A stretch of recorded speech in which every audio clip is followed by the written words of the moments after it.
like millions of us must be feeling worldwide, economist Ernest Wolf believes a hidden alliance of political and corporate leaders are exploiting the COVID-19 pandemic with the goal of crashing their economies and making way for a global digital currency. Wolf has been researching the history of Klaus Schwab and the World Economic Forum and has found a very fundamental piece of their criminal puzzle. The Young Global Leaders School, established and managed by Klaus Schwab.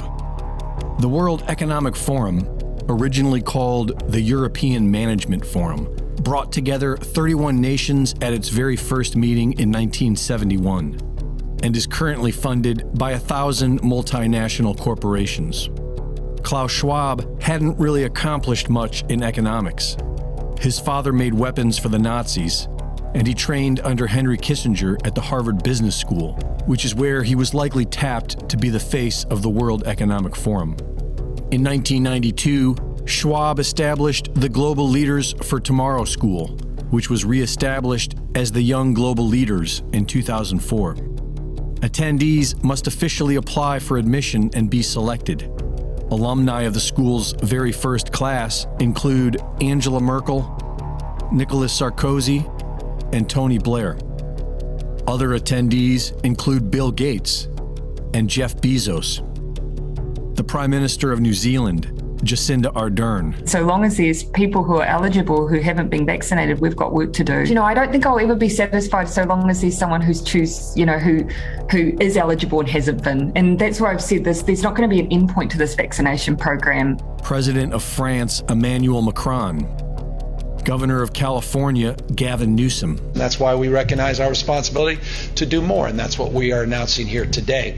A statewide requirement for in-person instruction for all of our children to add to a well-established list that currently includes 10 vaccinations and well-established rules and regulations that have been advanced by the legislature for decades to add to that list the vaccination. U.S. Secretary of Transportation Pete Buttigieg.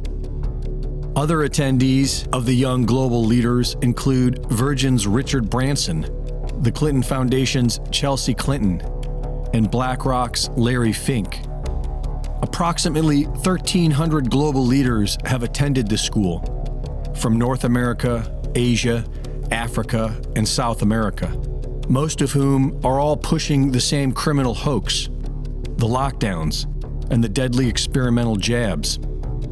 These are the foot soldiers bringing about the angry world that Klaus Schwab talked about. I don't know how it will play out in November, but what we know is that we will end up with many more unemployed, and particularly also people in the gray economy, which are not counted for, who lose their jobs. So we will see definitively a lot of anger already now, but probably increased by the end of the year, because this crisis will be with us until we really have found a remedy.